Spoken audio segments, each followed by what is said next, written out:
My parents called me a freeloader. Right there in the middle of our living room. While my sister's 5 children were running through the house, knocking over lamps and leaving toy trucks scattered across the hardwood floor. My father pointed toward the front door and said, "Maybe if you actually contributed something around here, you'd understand what real responsibility looks like." I looked around the room, at the groceries I had bought that morning, the utility bills I'd quietly paid online before breakfast, the refrigerator full of food I'd stocked after work. I wanted to remind him of every check I'd written over the last 4 years. I said nothing. I picked up my overnight bag, grabbed my laptop from the dining room table, and walked out into the cool Seattle evening. No one followed me. My mother simply turned back toward my sister as if I had never existed. The next morning, my phone buzzed beside the hotel bed. 33 missed calls waited for me. For a long moment I simply stared at the screen. My sister Rachel. Even 2 unfamiliar numbers. The silence inside the hotel room felt strangely peaceful. Outside, traffic had already begun moving through downtown, and someone down the hall laughed while a housekeeping cart rolled across the carpet. Life kept moving, even when mine felt frozen. I remembered standing in that same house 5 years earlier after Grandma's funeral. Dad had looked exhausted. "The mortgage is getting difficult. I can help." Those 3 words had changed everything. At first it seemed temporary. A few $100s every month. Then more. Soon I was paying property taxes, internet, electricity, water, the furnace repair one winter, a leaking roof the following spring. Every time I offered money, Dad would smile proudly. "You're a blessing." Funny how blessings become expectations. Rachel rarely visited back then. She lived in Portland with her husband and children, always posting smiling family pictures from soccer games and Little League baseball tournaments. Holidays were rushed. Birthdays forgotten. She had her own life. Then her marriage collapsed. Her husband disappeared with another woman. Suddenly Rachel and 5 children needed somewhere to go. Mom welcomed her immediately. "Family sticks together." I agreed. Of course I agreed. I even helped move furniture into the guest rooms. I bought bunk beds, new blankets, school supplies. None of that bothered me.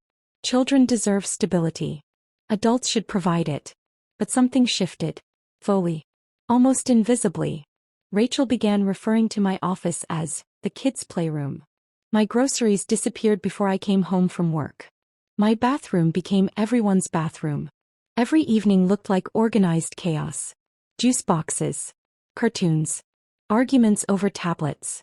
The smell of macaroni and cheese filling every corner. I kept telling myself, "They're healing. Give them time." Then came the family dinner. Dad carved the roast chicken while Rachel laughed about finding another teaching job. One of the children accidentally spilled milk across my laptop. I reached for a towel. Dad sighed dramatically. "You care more about that computer than your family." I smiled weakly. "It's my work computer." Rachel shrugged. "You can always get another." I couldn't. It belonged to my company. Still, I apologized. For someone else's accident. Looking back now, that seemed to happen often. Around midnight after leaving the house I couldn't sleep. Late-night television flickered silently while city lights reflected across the hotel window. Around 3 in the morning I opened the tiny refrigerator. That familiar white light spilled across the room. I stared at a carton of yogurt and a bottle of water. My mind kept returning to Dad's words. Freeloader. The irony almost made me laugh. Instead I cried quietly into a paper coffee cup. The first voicemail finally played. Dad sounded panicked. "Emily, call me." The second sounded worse. "We need you home." The third. "Please." Just one word. Please. I'd spent years waiting to hear that word spoken with kindness instead of expectation. Around noon, curiosity won. I called my neighbor, Mrs. Hanson. She answered immediately. "Oh honey, are you all right?" "I think so. They've been looking everywhere for you." "What happened?" Pause. Then, the bank came. My stomach tightened. "What bank?" "The mortgage company." I sat down. "They said the house is in foreclosure." That couldn't be right. I'd made every payment. Every single one. Mrs. Hanson lowered her voice. "They kept asking for the homeowner." Homeowner. Not homeowners. Just one. I suddenly remembered something from years earlier. Grandma's funeral. Dad asking me to sign paperwork, just in case something happens to us. I hadn't read every page. I trusted him. The hotel room suddenly felt smaller. I drove straight to the county recorder's office. The clerk searched quietly before turning the monitor toward me. There. My breath caught. The property deed. My name. Only mine. I stared at it. I own the house? She nodded. It was transferred almost 5 years ago. I couldn't move. Dad hadn't asked for help paying his mortgage. There hadn't been a mortgage anymore. Grandma had left the house debt-free. The transfer happened because Dad owed significant tax debt after his failed business. His attorney recommended placing the property in my name before creditors reached it. Everything. Every payment. Every repair. Every insurance bill. I'd been paying for my own house. No one had ever told me. The twist unfolded piece by piece. Dad and Mom had hidden the truth because they feared I'd move out if I realized I legally owned everything. Rachel never knew either. She believed our parents owned it. When I finally returned that evening, 3 police cars sat outside. Dad rushed toward me. There you are. His face looked pale. The children watched nervously through the front window. Inside, 2 detectives spoke with Mom. Rachel stood frozen beside the staircase. What happened? I asked quietly. Dad swallowed hard. The bank. There is no bank. His eyes widened. I know. Silence. Then Rachel whispered. You know what? I own this house. No one answered. The detectives exchanged glances. Dad slowly sat down. His shoulders collapsed. I was trying to protect it. By lying. I thought someday. You called me a freeloader. His eyes filled. I know. Rachel looked completely stunned. He turned toward Dad. You let me believe Emily was living here for free? He couldn't answer. One detective finally explained.